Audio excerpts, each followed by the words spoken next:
abantu bazi ko ariko barya igihugu bamenye ko bariko barihamba.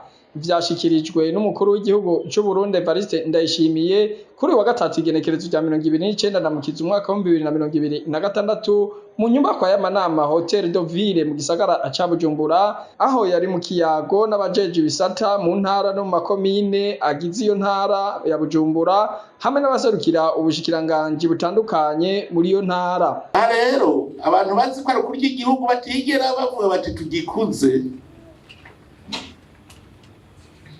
mumenya ko muriko murihamba.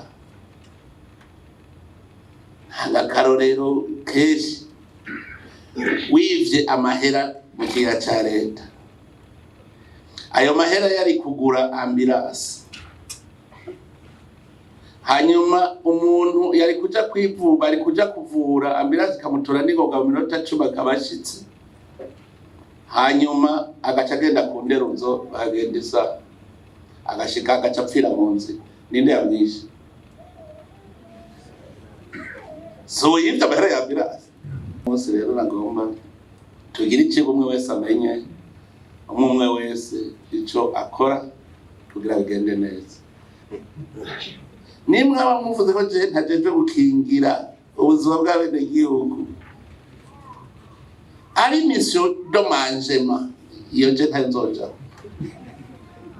Nimwe abamuzi ko mufise mission d'hommagement, wewe yarose ntabariko baridoga, wewe yarose ari kuronka nimushake bunyene mu demission nimwe mwaje kuronka. Murazi icari cyo imbuto y'ibigori itewe ku hectare 40 ayigugu. Je nari nzi ko BPA arose ibiro azokoreramwo, ndabwira nti bajya bene gihugu nimwe bakomve nk'abakarimira rimwe bose bakarima, jewe ndemeye kugura imbuto ndabahe. Genda rero buramatari na BPA mubigishe neza, bararima barimye, je ndagerageza imbuto barabankadura baratera bacu barigira biraheze.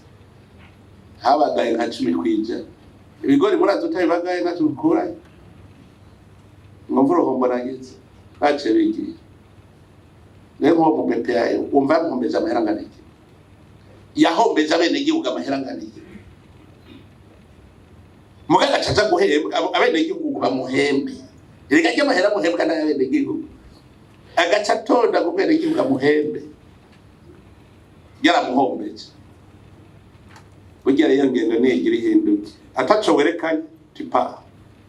Umukuru w'igihugu akanegura indongozi zimwe zimwe, aho bavuze ko bogena indongozi baca baraba abajama babo bataraba ico iyo ndongozi ishoboye. Yamenyesheje ko ubu hagiye gukorerwa ku mbona kazoza, aca hamagarira izo ndongozi mu ntara ko zosoma neza zigatahura ico gitabo c'imbona kazoza. Ikiyago kikaba cabaciye kibandanya mu mwiherero.